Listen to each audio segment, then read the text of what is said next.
UPS लागू करने को केंद्र का दबाव। यूनिफाइड पेंशन स्कीम के लिए एक बार फिर हिमाचल को भेजा पत्र। यूपीएस लागू किया तो मिलेंगे 16,000 करोड़ रुपए। एनपीएस कर्मचारियों के 9,000 करोड़ रुपए फंसे। हिमाचल प्रदेश में यूनिफाइड पेंशन स्कीम यानी कि यूपीएस को लेकर केंद्र सरकार ने एक बार फिर राज्य सरकार को पत्र भेजा है।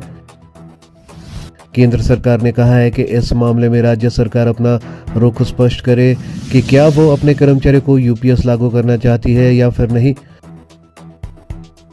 पिछली बार जो पत्र केंद्र सरकार की तरफ से आया था उसके बाद हिमाचल सरकार ने इस पर कोई प्रतिक्रिया नहीं दी थी, लिहाजा एक बार फिर केंद्र सरकार ने इसके बारे में पूछा है।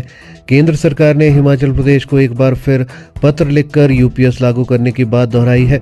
सूत्रों के मुताबिक पत्र में केंद्र सरकार ने हिमाचल प्रदेश को कहा है कि सरकार अगर राज्य में यूपीएस लागू करती है तो उसे 1600 करोड़ रुपए की आर्थिक सहायता दी जाएगी।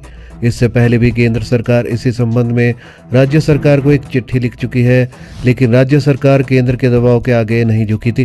कांग्रेस पार्टी ने वर्ष 2022 के विधानसभा चुनाव में पुरानी पेंशन को लागू करने की गारंटी दी थी, जिसे पूरा करते हुए कांग्रेस सरकार ने पहली ही कैबिनेट बैठक में 1,36,000 कर्मचारियों को ओपीएस दी थी, जिस पर केंद्र सरकार ने हिमाचल प्रदेश पर कई तरह की आर्थिक पाबंदियां लगा दी थी। इसके बावजूद सुख सरकार ने दृढ़ इच्छा शक्ति का परिचय देते हुए ओपीएस को लागू करने का फैसला किया ताकि सरकारी कर्मचारियों की सामाजिक सुरक्षा सुनिश्चित की जा सके।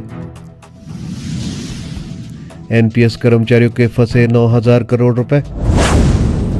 पुरानी पेंशन लागू करने के बाद केंद्र सरकार ने हिमाचल प्रदेश की ऋण सीमा में कटौती करते हुए इसे 6,600 करोड़ रुपए तक तय कर दिया था। इसके साथ ही बाह्य सहायता प्राप्त परियोजनाओं के लिए 3 वर्ष में कुल 2900 करोड़ रुपए लेने की सीमा तय की गई है, जबकि पहले इसके लिए कोई सीमा तय नहीं थी।